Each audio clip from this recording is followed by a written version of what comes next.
Welcome to A Fine Time, The Nanny Revisited. This is a podcast about The Nanny, where we recap each episode and then discuss, sharing our own unique take on each episode. I'm Bernadette. And I'm Debbie. Today we're talking about episode 65, The Grandmas. As usual, we'll start with a brief summary of the episode. Fran is concerned that she and Maxwell have fallen into a rut, prompting Maxwell to worry that Fran will get bored and, as Niles puts it, wake up in the bedroom of another mansion. After waxing poetic about how nothing changes at home, Fran learns that her mother threw her father out because of a big fight and that this time is different. Morty took his good hair.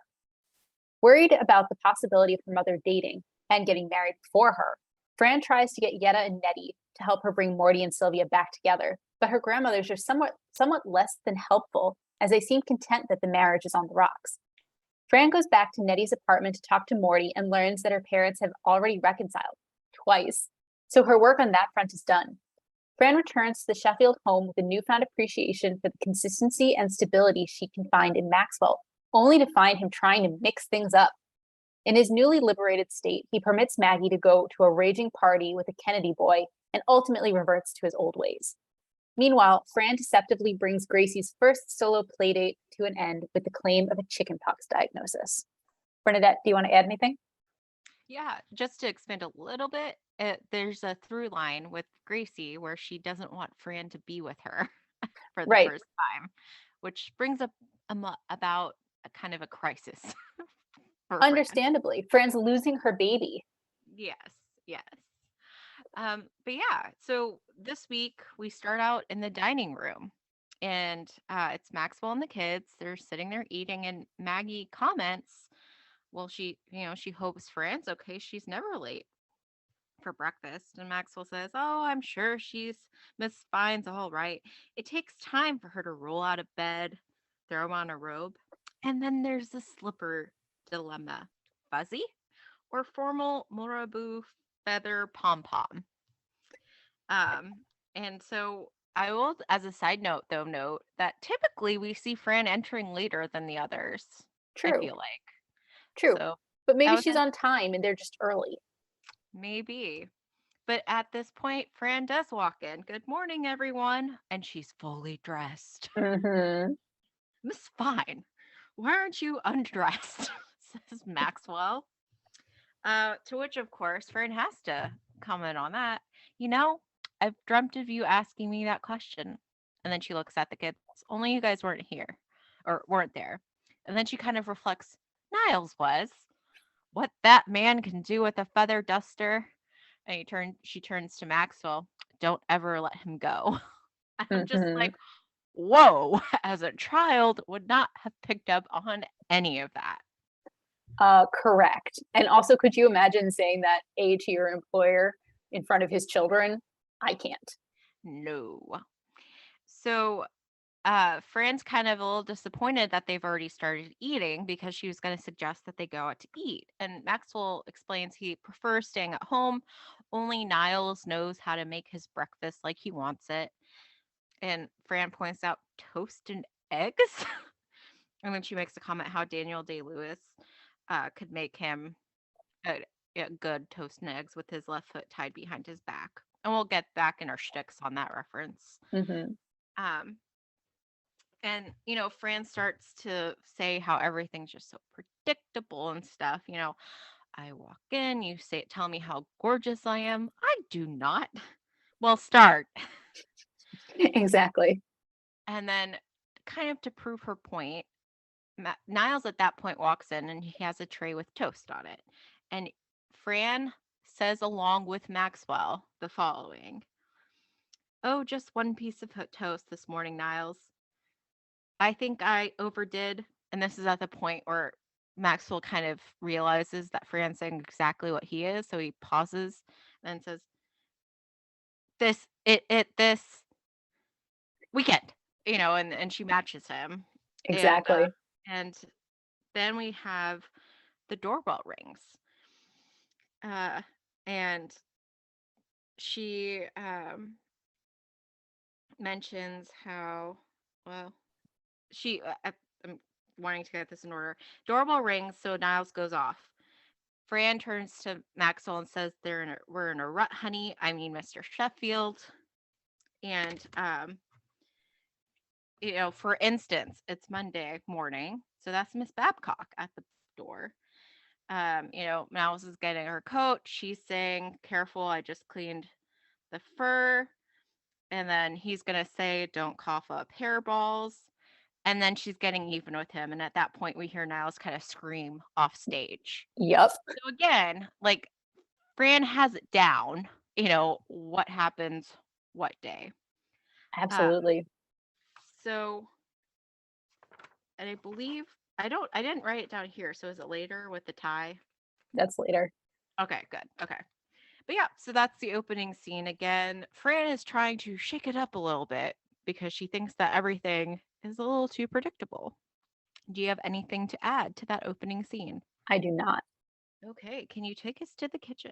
Absolutely.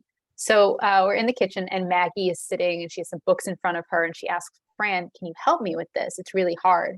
And Fran was like in the fridge. She closes the door, and she's like, "Homework?" And Maggie's like, "No, Cosmo quiz." And Fran's clearly relieved. "Oh, sure, honey. Let's see." And she takes the magazine from her. "Is your man making the cut, or are you in a rut? Wow, this should be very informative." And like, Maggie tries to say like, "Yeah, I want to know if Peter and I," and Fran's like, "Shh," and she's like filling it out herself. And that's when Gracie comes over and says, "Fran, do you have a minute?" And Maggie kind of decides this is the point where she should skedaddle, exit stage left. And she says that she should probably be doing her homework. And Fran says, "You're a gorgeous blonde heiress. You need trigonometry like a whole," like she's clearly going to say in the head, but Maxwell walks in and instead Fran hands Mm-hmm. Maggie her pen. "Here's your pen. Go upstairs and do your homework." And so we now learn what Gracie wants to talk to Fran about, that she's made a play date for tomorrow. And the audience doesn't know anything's wrong with that at first. But Fran points out that tomorrow's her manicure day. And Gracie's like, "Oh, that's okay." And Fran's like, "No, no, it isn't. My personal business should never interfere with you and your friends. Can't you change the play date?" Mm-hmm. Um, and this is where Gracie sort of comes out with it. And she says, "I don't know how to say this without hurting you." And Fran's like, "Well, just be honest." And Gracie's like, "I don't want you to come with me. I'm old enough to go alone." And Fran's like, "What are you, 6?" And Gracie's like, "I'm 10." To which Fran's like, "Aren't you short for 10?" Um, and Gracie's like, "I just don't think I need my nanny sitting there watching me play with my friends." And Fran's like, "Haven't you ever heard of a white lie?" And that's Mm-hmm. when Cece comes in, and Cece's in, shall we say, a tailored outfit. And Yeah. so Fran uses this as an example. "Hi, Miss Babcock. Gee, that outfit looks fabulous on you." "Thanks, Nanny Fine. You don't think it's too tailored?" "No, not at all. Very sexy." Cece leaves until Fran explains, "That was a variation on a white lie known as lying through your teeth. If you make it Mm-hmm. too obvious, they'll see right through it." And then Gracie whines, "But Fran, I really want to go alone." And then she sort of changes tacks. "Although I'll miss the sound of your voice. It's so soothing." And Fran's like, "Oh, thank you, honey," and hugs her. And then she asks her, "Well, what are you so anxious to grow up for anyway? At your age, it's cute to be single." And so Gracie has clearly learned from Fran how to, shall we say, manipulate people. "Fran, Mm-hmm. if you don't have to spend time babysitting me, you have more time for yourself." And Fran's like, "Well, sweetie, it's my job. What do you think? I need to go to the movies or have lunch with Val or go shopping? All right, we'll try it once and see if you like it." Mm-hmm. Yeah. Yeah. Do you want to add anything? I have nothing to add. All right. Would you like to take us to the office then? Yes, so we're in the office and Maxwell's at his desk. Niles is cleaning, and Maxwell is obviously shaken by the accusation by Miss Fine. Mm-hmm. Because he says, "Can you imagine Miss Fine finding me predictable?" He's saying this to Niles. And again, he's kind of going along the same way. He's like, "Mr." And this is again where Niles chimes in at the exact same time as Maxwell. Spontaneity. And it's actually a little funny because then uh, again, he's asking all of this, like, and Niles holds up a sheet of paper that says, "Of course not, sir," because he knows that he's predicted that Maxwell is going to inquire about this, right? Yep. And um, Maxwell's just like, "What's wrong?" Good, solid. He's that type of what's wrong with that? And um, Niles, as you mentioned in the summary, kind of points out to him, well, you should do something before she wakes up in another man shun. Right, which Which is, go ahead.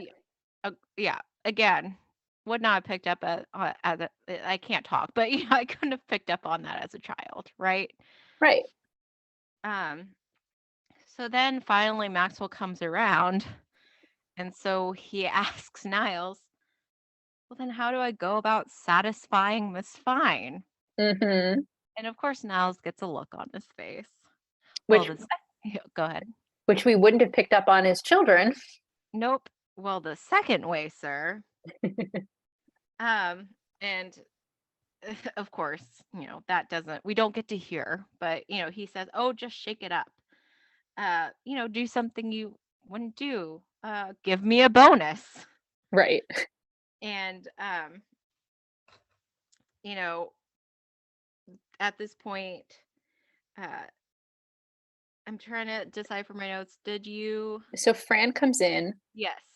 Yes. And she starts by saying, about she's trying to tell Maxwell about what just happened with Gracie, that Gracie's wanting to go on the solo play date. But Maxwell's still thinking about what she has told him about him being predictable.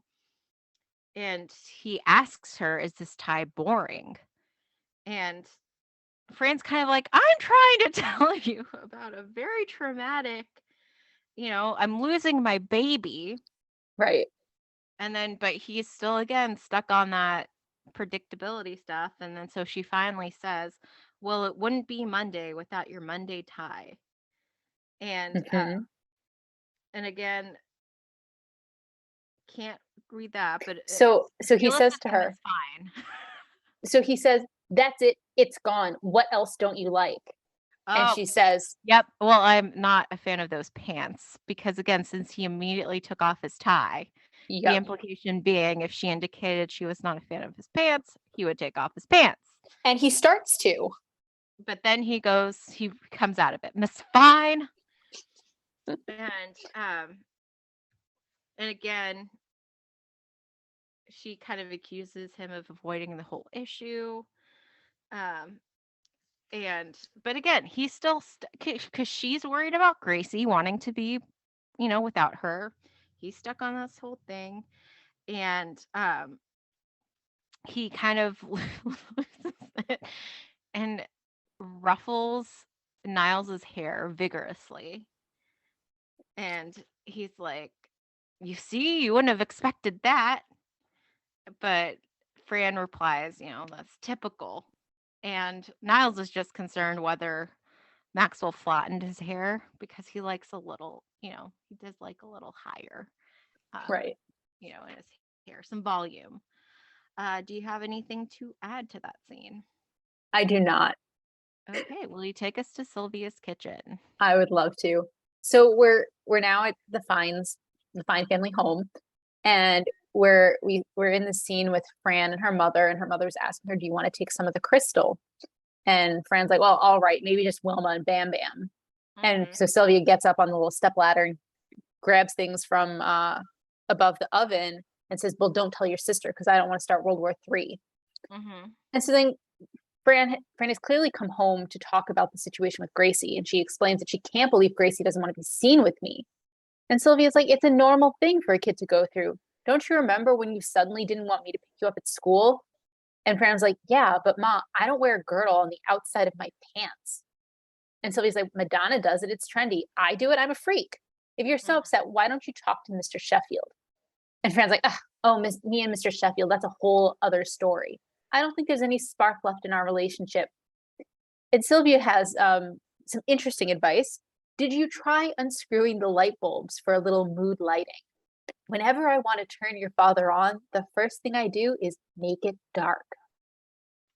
Again, just putting myself in Fran's shoes, I would be mortified to be having this conversation entirely.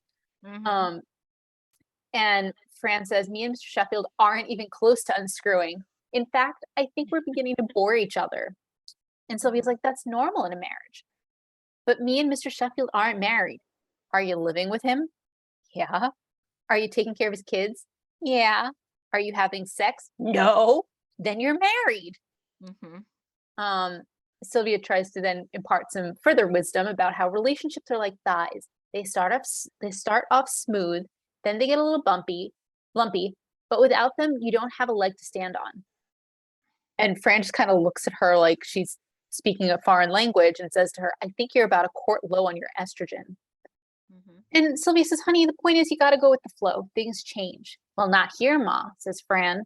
That's why I always like to come home. That and because I need a place to hang out when I pretend to have a date. And Sylvia corrects her daughter, saying that things change here. Look, I changed the curtains. I got new contact paper. I threw your father out. I switched to fat free wishbone dressing. What? Oh, you Mhm. can hardly taste the difference. No, Mom, what about you and Daddy? Oh, I don't want to talk about that. Do you want a Mhm. blintz? Got any sour cream? Is Fran's response. I do, Mhm. if you don't care about expiration dates, says Sylvia. Mhm. And then she starts making the blintzes. And Fran asks her, what could Daddy have done to make you throw him out of the house? Was it another woman? Of course not, said Sylvia. You know I don't go that way. We had a Mhm. fight. And then Fran's like, is that all? You're always fighting. He'll come back. Sylvia says, it's different this time. It's for good. Go look. Fran walks out. She comes back with the toupee stand. Oh my God, he took his good hair. Mhm. And so that sets us up for the other major plot point in this episode. Do you Yeah. want to add anything? No, no, I don't. All right. Would you like to take us to the living room? Yeah, so we were in the Sheffield living room, and Fran is on the couch, and Niles is kind of trying to comfort her. She's crying, dabbling. Oh, Niles, if they get divorced, her mom might start dating, and then she might get married before me. Mm-hmm. There, Miss Fine.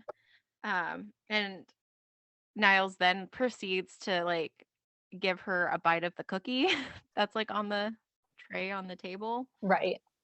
Um, and Fran goes on to say, in her family, there are no divorces.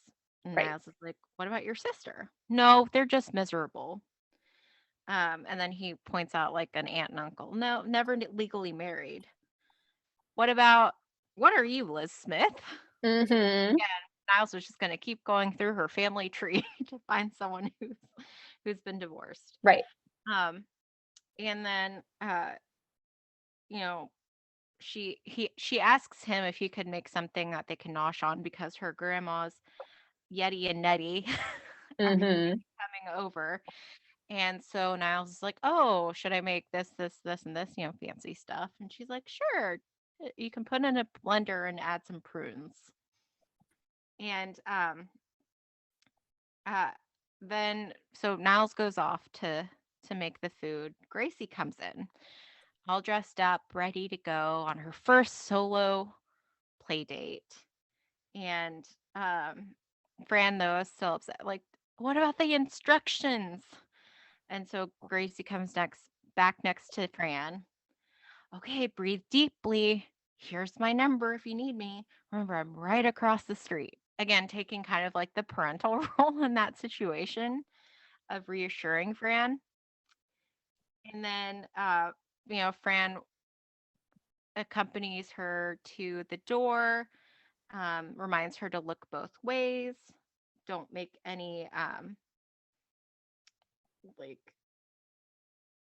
contact with strangers. Don't talk to strangers. Don't make contact with the toilet seat. Yes, that's it. Yeah, sorry. And then off Gracie goes, and Fran's at the door. Just again, she's been like kind of sniffling, crying this whole scene. Mm-hmm. Bye bye, baby. Mm-hmm. And then Cece walks in, and well, the phone rings almost immediately because again, Gracie's just going across the street. Fran answers it. She says, "Oh, great, we made it, baby." Mm-hmm. um, and hangs up. Wait, what does she ask Gracie before hanging up? I don't have that written down. She basically says something like, Gracie, baby, we made it. Are you bored? Do you want to come home? I'll buy you something. Ah, yes, yes.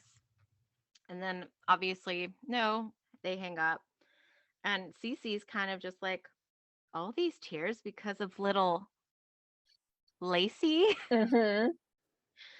And Fran is like, no, it's not about Lacey. um, and again, Cece being Cece just tells Fran to get a grip. My mom left when I was a baby. Um, and they got a divorce, Did you but catch what Niall says why? she wanted a girl. Correct. And then and then Cece goes on to explain when she was growing up, you have to choose who you love more, so they start trying to win you over by buying you things, so you get gifts, everything you want. Oh, life can be sweet, Nanny. Fine. Divorce, embrace it. Exactly. Great impersonation, by the way. Oh, thank you. Um, so and then she goes off with that piece of advice. Fran's getting And a lot of questionable advice in this yes, episode. yes. So then the doorbell rings. Fran goes to answer it, and in a cloud of smoke, we Yes. see Yetta and Nettie enter. And this is the first time I believe we've met Nettie, Yep.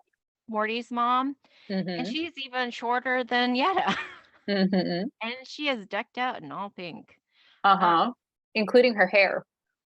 yes, yes, there's like the tint of it. It's not like a solid color, it's like the tint of it. It's different. Yes. Well, you know how they say blue-haired ladies and all that kind of stuff. She's a pink-haired lady. Yes. Yes, she is. And Fran is waving in front of her face because of all the kind of choking on the smoke, and she's like, "You guys shouldn't be smoking." And Nettie points out, "What? It's going to stunt our growth." Exactly. And they go in, and Fran kind of comments to herself, "It's a wonder I have any class at all." Oh, and she's like feeling around her. Oh, that's where that was. It's a piece of a piece of floss that was like somehow on her person, and Mm-hmm. she takes it, and then she like kind of uses it a little on her teeth before continuing over to the couch. And Nettie and Yet are settled into the couch, and Nettie asks, "Are these cookies for us?" And Francis, "Yeah, sure." And so she has a large pink bag, and Nettie proceeds to empty all of the cookies into her pink bag. Mm-hmm. And again, this is where Fran opens up, like, "Have you talked to them?" Because she's hoping to have her grandmas help her solve this dilemma, get her parents back together. And Yetta immediately was like, "Oh, like she should have married Alan King." And she's like, "Alan King, did Ma even know him?" No, that was the hitch. Exactly. I mean, that I feel like there's a lot of hitches that Yeah. like, yeah. Anyway, um, So Fran tells her to you rest. yes, and she turns to Nettie and asks if she's talked to, her daddy. And Nettie says, "Oh no, I like having my baby home again." And, I get to feed him and talk with him. "Don't tell me you're bathing him." And then Nettie proceeds saying, "There was a bulb I couldn't reach for 10 years. He gave me a boost." Mm-hmm. um, so again, like obviously her grandmothers are not helping in this situation. So Fran kind of, gets upset. "It's so selfish that you think this is about you. It's not. It's about me." And she's upset. So both grandmas quickly get up to go comfort her. Um, Yetta offers her a peppermint, but she says peppermint instead of peppermint. Peppermint. Peppermint. Yep. Okay. She takes. And then not to be outdone, Nettie is going to offer her something as well. But then she's like, "You want an ashtray? Where did I get this?" Looks at the bottom. Hilton. Oh yeah. And so yeah. Go to. Oh, so then Fran's like, "Okay, you guys are no help." She's gonna go with Nettie back to Nettie's apartment so that she can talk with her father directly. Mhm. Yeah. Do you have anything to add to that scene? So the one thing I want to add is at the very end of the scene, after Fran says, I'm just gonna go talk to Daddy myself. Come on, Nettie. Mm-hmm. Nettie says, I can't have people over. I've got nothing in the house. She glances into her purse. Oh, I'll make some cookies. Yep, that's right. Yep. So do you want to take us to Nettie's I apartment? would love to. So first off, we get to Nettie's apartment and Nettie lets them in. She says, I love my apartment. It's so cheerful. And now the entire apartment is pink in shades of pink with white trim. And Fran says, sure, it's like living in a hostess snowball. Oh, don't sit down, Nettie. I'll never find you. And so again, everything in the apartment is pink. And Nettie says to try the bathroom, the pink door. Meanwhile, there are multiple pink doors we can all see. Yes. But so Frank goes over to the door, which turns out to be the bathroom door. Um, and Fran knocks on and says, now come on, Dad. You know, Mom and you were meant to be together. I mean, what are you going to do? Start sitting in singles bars, picking up on babes, hoping that they notice how much time you put into your hair and makeup and squeezing into that tight dress? It's pathetic. Oh, hang on a minute. And like Mm-hmm. Nettie had walked off. Nettie comes back and she has a tray and she's saying, hot cookies. Yep. Clearly not hot cookies. Mm-hmm. Fran goes back to the door and she again starts pleading with her father. I don't want things to change. Oh, actually, she says to Nettie, I don't want things to change. I want my parents back together again. Mom in the kitchen and dad in the den, his hair in the bedroom. Then she goes to the door and again starts pleading with her dad. Daddy, come out of there. What are you doing in there? The door opens and Sylvia comes out. Me, she says And gleefully. and again, something we would not have picked up on as children. And as an adult, I again would be very uncomfortable by the conversation. Mm-hmm. Um, and Fran's like, Ma, in the bathroom? And Sylvia's like, well, it is the room he feels most comfortable in. Fran's like, please spare me the details. I'm just happy you and Daddy made up. And Sylvia's like, twice. And then she like says to Nettie, thank you for your hospitality. And Nettie says, tramp, in a very judgmental way. And Mm-hmm. Sylvia totally owns it. You better believe it. Mm-hmm. Do you have anything you want to add? Nope. All right. And Would you like to take so us?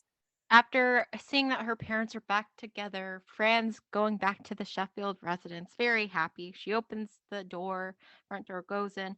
Mr. Sheffield, I'm home. Where are you, my dependable, stable Rock of Gibraltar, stodgy, uptight, totally predictable?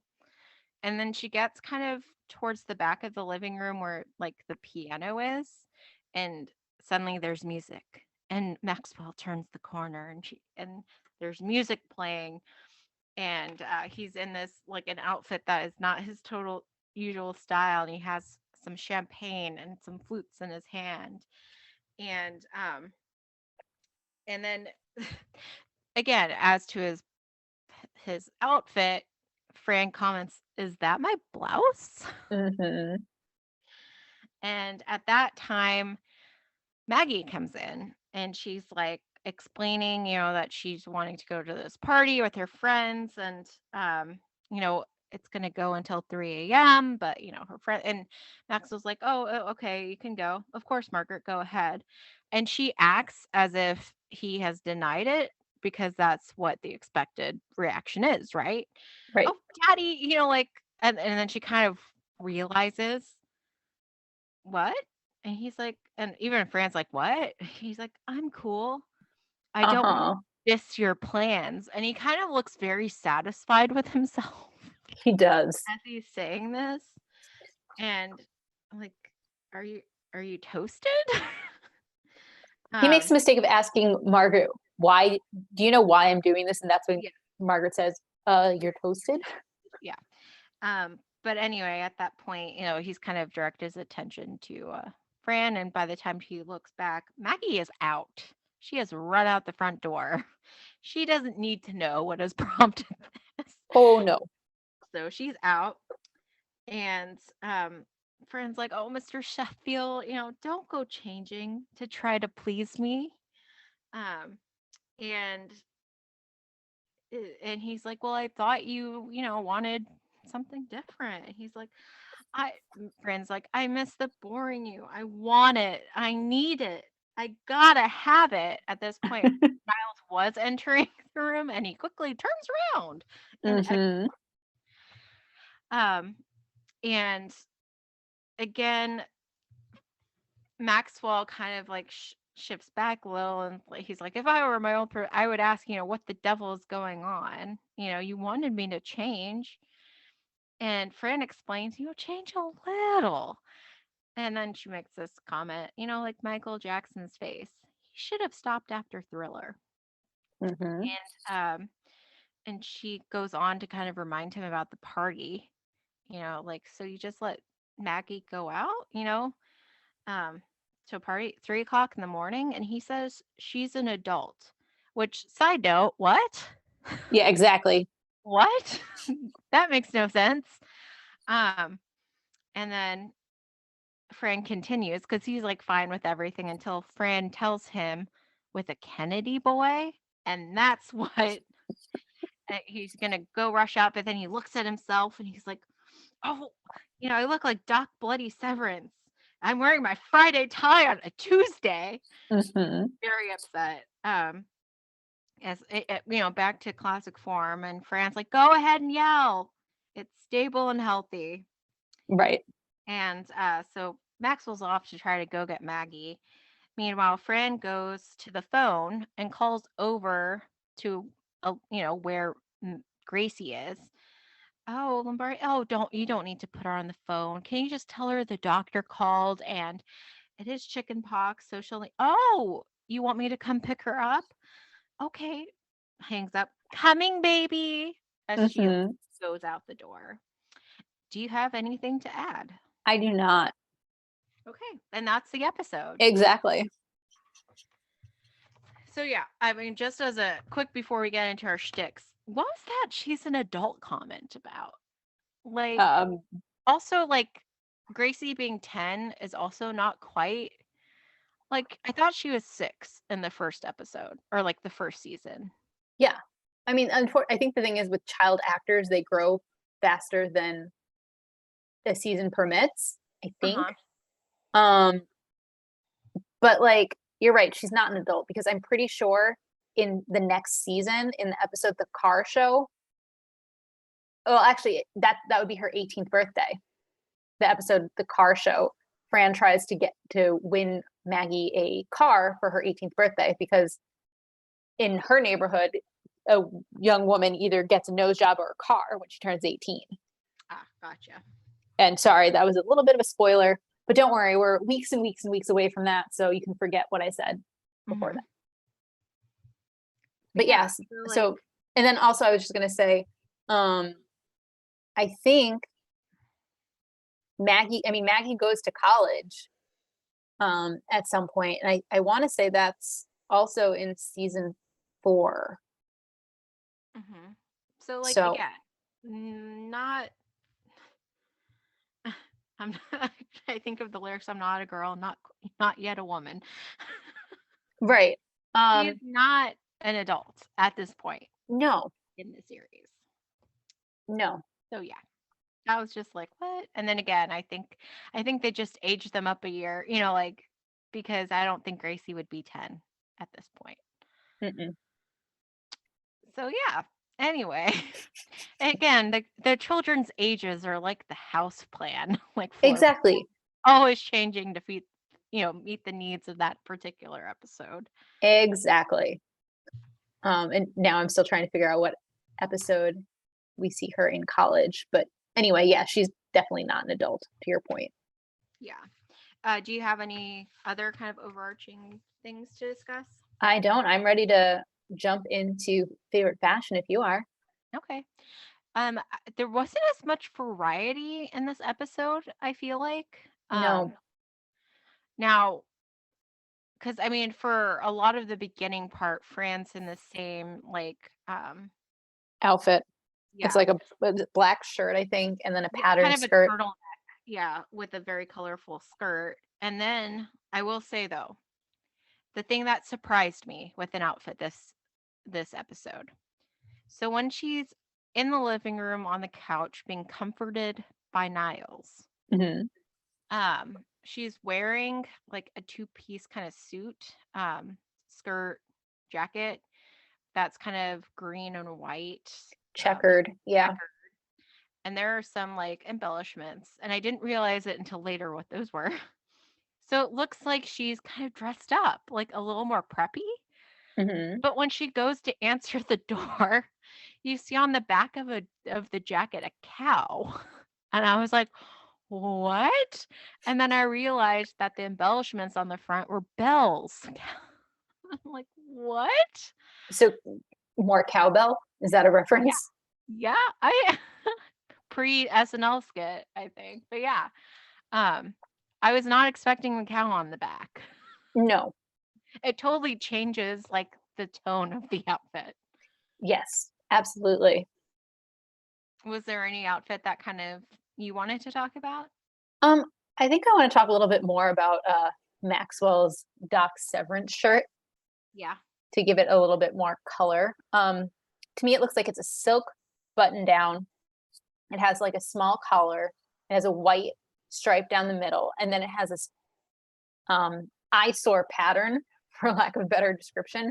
It has Mhm. like the argyle of blue and white, but then on top of that, it has like medallions and like gold, and it's very, very, very bright, which explains why Fran's like, "Is that my blouse?" Because it does look like something she would wear, not Mhm. him. Yeah. I do not like it. Mhm. Yeah, not great. I'm I'm not a not fan. surprised he wouldn't want to go chasing after Maggie in that outfit out out in public. Exactly. Um, what about I can't remember if this is the first time. I know it's not the last time that we see Fran's Muppet coat. That's a very apt description. I can't recall. There's an episode where Fran is wearing it or putting it on, and Cece makes a comment how many Muppets had to die to make that coat Mhm. or Well, something. because I feel like before we've seen kind of a similar fluffy pink one, Mhm. but this is the first time I really recall. This is a orange. It's very bright orange. Mhm. I think we're gonna see it again in 2 weeks. Wow. And that over the green outfit I described that has the cow on the back was a very interesting combination. Oh yeah, oh yeah. What about Nettie's outfit and her pink hair? Oh, I mean, she's a little old lady. She can do whatever she Okay, that good response. Very diplomatic. Good response. Yeah, because it was like I feel like it was like a very subtle pink in the hair. I You don't agree? I mean, I it's don't not agree. it's like again, it's not like in Greece where is it Pinky accidentally dyes her hair like solid pink? Oh, you're asking the wrong girl. Frenchy? Frenchy? I don't know. It's been a while. Anyway, it's for the audience, I'm just trying to convey. It's again like a it's not a solid pink. Yeah, no, and I mean, depending on the scene, like in the Sheffield home, it's clearly much more noticeable than when she's in her apartment where everything is pink. Yeah, that's true. Um, Because again, literally everything is pink in her hmm apartment. yeah. Um, and then I think the last piece of fashion I wanted to comment on was Cece's tailored outfit, which Fran lies through her teeth and tells her looks very sexy. Mhm. I agree that clearly was a lie because I did Mhm. not find it I feel like particularly it was sexy. a little too long. The Exactly. the jacket portion of it Which was a bit might just be that it looks dated to our eyes. could be. Um, but yeah, that's that's all I want to comment on for fashion. Do you have anything else you want to I do raise? not. All right, would you like to take us to some notable New Yorkers? Yes. So I mentioned earlier that Fran makes the comment about Daniel Day-Lewis making breakfast with his left foot tied behind his back. So I believe we've talked about Daniel Day-Lewis before. Um, I think so. I But believe he you. was I in didn't remember, so oh, I don't. Okay. Well, he was in a movie called My Left Foot. yep. That again, I watched in college. So it's been a while. Can't recall the exact plot, but again, I think it's like a biographical Yep. movie. Yeah. And again, about someone who could only control his left foot growing up and becoming an artist, writer, something like Yeah. that. So according to our friends at Wikipedia, sorry, actually, no, at for Root Magazine, they talked about his role in My Left Foot, and in preparing to play the artist Christy Brown, he learned to type and paint using his feet. Oh, wow. So he was I guess a method actor where he actually learned to do the things he was doing on screen. Cool. I would not be that coordinated, I don't think. Me neither. hmm and then we have in the next scene Maggie taking a Cosmo quiz. Yep. Is it Cosmopolitan? Yep. We've definitely talked about Cosmo before. Mm-hmm. Um, Magazine. yeah. Okay, quick aside. She mentions Peter again. Yep. The name Peter's come up before for her boyfriends, right? Yep. Um, yeah. So, don't you recall in that episode? I think it's the. I'm trying to remember which episode it's in, but there's that scene where Maxwell comes in and Maggie's over by the fridge and her boyfriend's sitting at the table. Oh, it's the kissing contest one. And Oh, Maxwell kisses the back of the boyfriend's head, thinking it's Maggie because they had similar haircuts.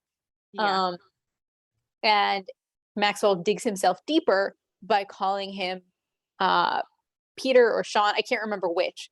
And it's his name's the other one. And Mm. Maxwell's like, "Well, I'm sorry.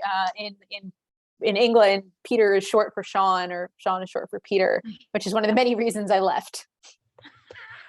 Yeah, I remember that. But it's been a while. It has been a while. Peter. Wilma and Bam Bam. Characters from the Flintstones. hmm Now then, obviously, World War III has not actually, knock on wood, occurred. Hopefully, will never occur. Uh, Exactly. but there were obviously World War One and World War II. Madonna. Has Madonna come up before? We have talked about Madonna before. Okay. She's a superstar, Oh yes. known for hits like a Virgin, and she starred in the movie production of Andrew Lloyd Webber's Evita as Evita. So you have that subtle Andrew Lloyd Webber reference. Correct. Although we'll have a more explicit one later to that exact film. Yes. Um, and then I feel like overall this didn't have as many. There's Liz Smith again. I think we've talked about Liz Smith We before. have. She's the American gossip columnist who is known as the Great Dame of Dish. She wrote for Cosmo, the New York Daily News, and the Washington Post, and that is according to our friends at Wikipedia. Mm-hmm. Alan King. A well-known Jewish American actor and comedian. He was known for his wit and humorous rants. He did a lot of work on. He did a lot of work at on the Borscht Belt. And that's according to our friends at Wikipedia. The Borscht Belt, for those who do not know, kind of just as an aside, um, a lot of the like premier hotels didn't let Jewish people come, or were sort of not welcoming to Jewish people. So the Borscht Belt were a number of hotels in the Catskills, and yeah, it was known for performances like that. Interesting. Yeah. Speaking of hotels, the Hilton.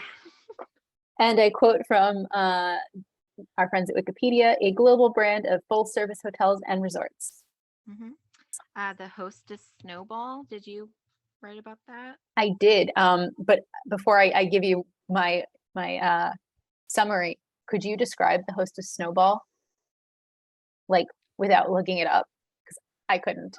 No, I've Okay, never cool. had I haven't either. Um, Hostess, if you're listening, if they're vegetarian, send us some. The Hostess Snowball is a cream-filled chocolate cake which is coated with marshmallow rolled in coconut dyed pink, or pink dyed coconut.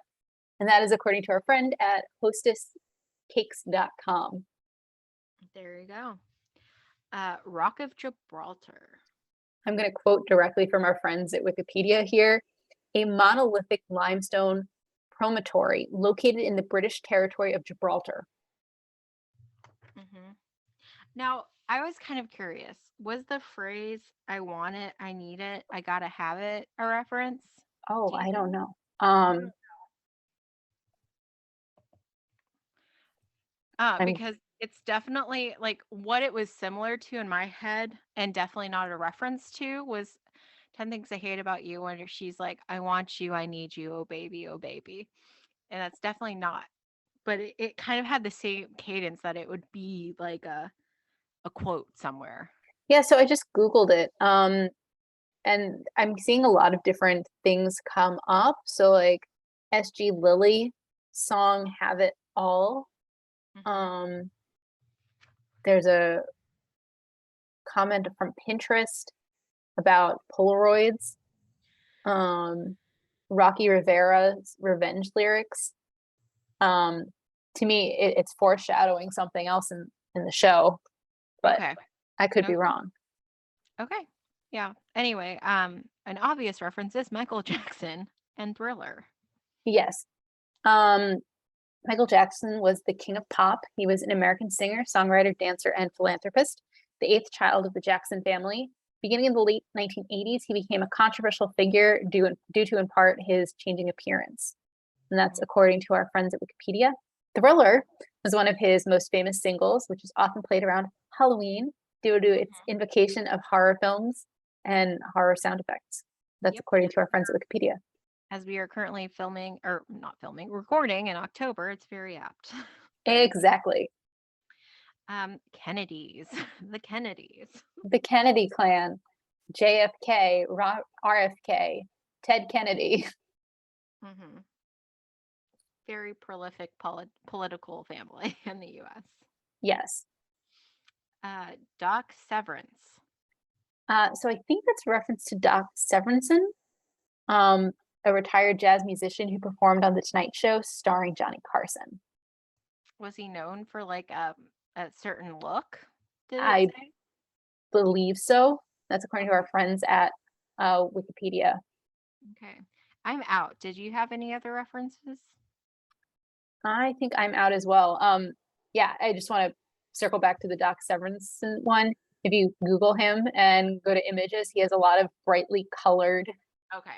attire That makes sense. and patterned attire. So yeah, it does make a lot of sense. Hmm. Okay.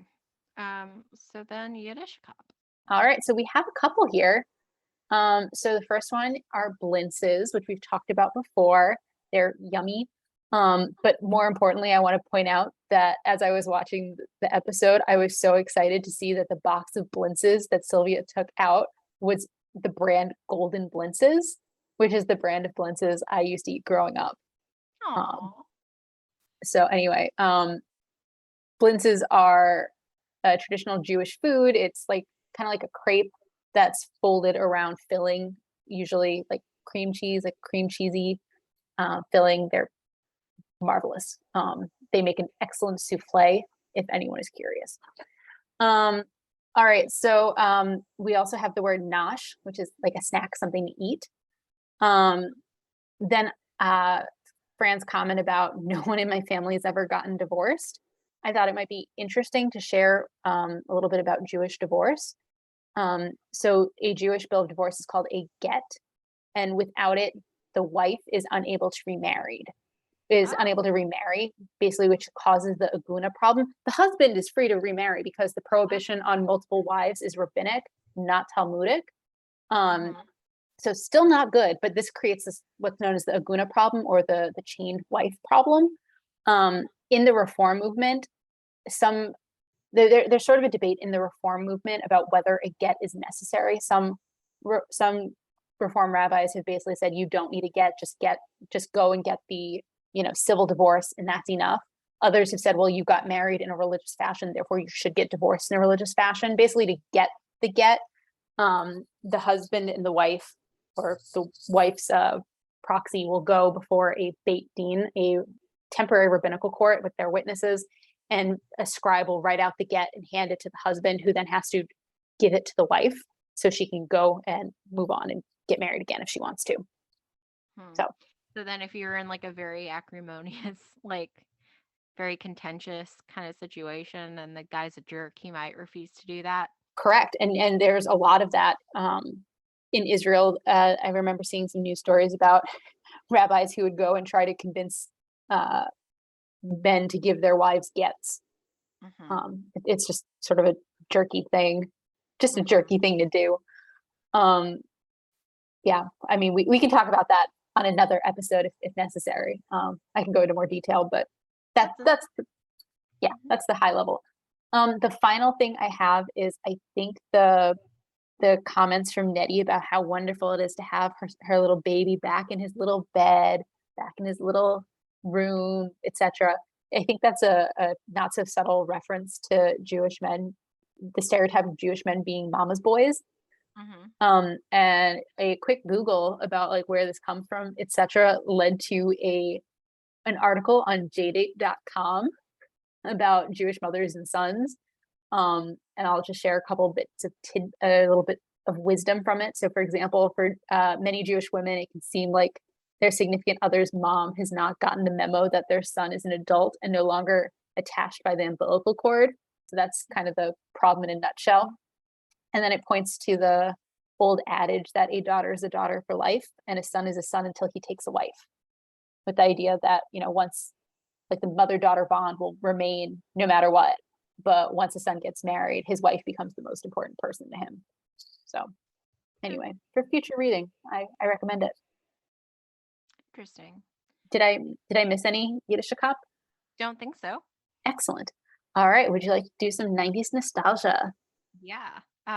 So the whole when Gracie goes over across, well, she hands like a written out number Mm-hmm. to Fran, and then they use the house phones to communicate. Right. Like there are 10-year-olds nowadays who have their own phones, depending on the parents. So Mm-hmm. especially with like the Sheffields, I'm sure Gracie would have had her own cell phone. I think that's right. Okay, what about you? Old cars. Yes, there were. I'll give another. The chicken pox as the excuse for sending Gracie home. Hmm. I feel like that would be less likely to be an excuse considering the fact that there is now a chickenpox vaccine. There actually was a chickenpox vaccine, I think, when this episode was filmed. Did you not have the chicken pox when you were young? I had the chickenpox. I had the chicken pox. My little brother didn't. Really? Yeah. Well, not as a kid. He got the vaccine. Hmm. But yeah, I'm trying to see when it was actually created because my sense was that yeah. Oh, actually, let's see, it was licensed according to the CDC, it was licensed in the United States for persons 12 months or older in 1995. Interesting. So, yeah. All right. So, Do you have any other 90s nostalgia? there wasn't like a ton, I don't feel like, this episode. Did you The, have a lot more? the only other one I want to say is like, to me, it seemed very dated that the grandmothers arrived in that huge puff of smoke. Oh, yeah, yeah. That's true. But that's all I got. Okay. So, do you have any future fun? I always have some future fun for us. So first, we will meet Nettie once more. We'll see her in the episode Frida Need a Man in season 4. That's one. Two, we will actually get to meet Maxwell's grandmother, Eloise, later in the series, and her appearance, or shall I say, her visit to the Sheffield home causes Fran to quit her job. Mm, So that'll be fun to watch. On the comment about Niles, that Fran makes the comment to Maxwell about never let him go. mm-hmm. In season 6, Niles' future wife makes the comment to Fran about how, as a man who lives to serve others, she is completely and totally and multiply satisfied. Whoa! Whoa! So, Fran's comment, not entirely wrong.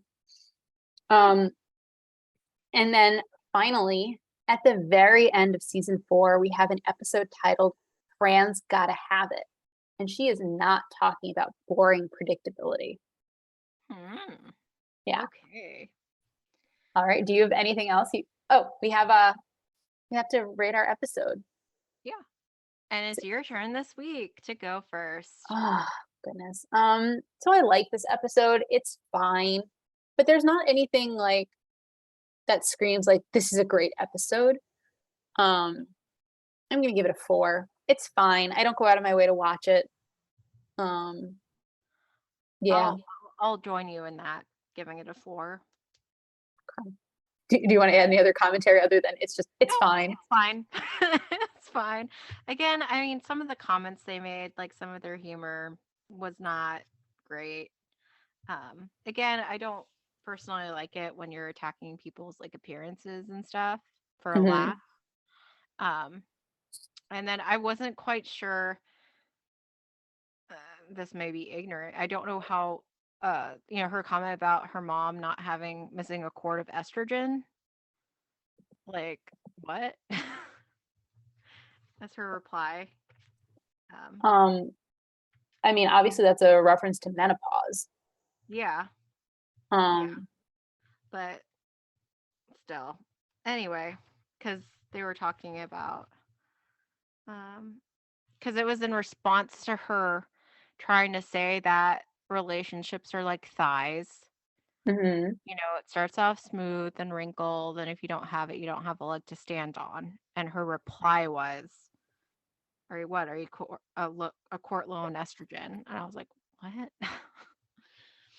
But also, like, didn't really like Sylvia's analogy either. Right. Single people. Sylvia, we have legs. I mean, I guess just kind of based on your comment, I just started Googling. According to our friends at WebMD, uh, beginning in 2016, in 2016 they wrote an article about how there's now more evidence that menopause brain fog is real. So perhaps Fran was ahead of her time in recognizing that Sylvia's thinking pattern was not particularly clear there, Mm-hmm. and tying it to her menopause. Still not great. Yeah. Um, but also kind of Sylvia's advice also wasn't super great. Like beyond the without your bumpy thigh, you don't have a leg to stand on. Like she also told Fran, like, have you thought of unscrewing the light bulbs? Like Mm-hmm. Maxwell's not her husband. Maxwell's not her boyfriend. Maxwell's her boss. Yeah. So Yep. Anyway, so did you have anything else you wanted to discuss? I don't think so. How about you? Nope. All right. Well, that's all we have for you today. We hope you had a fine time with us as we revisited The Nanny. Join us next week when we'll be discussing episode 66, Val's Boyfriend. If you would like to reach us on social media, you can find us on Twitter at Nanny Revisited. You can also send us email at afinetimenannyrevisited@gmail.com. Have a great week.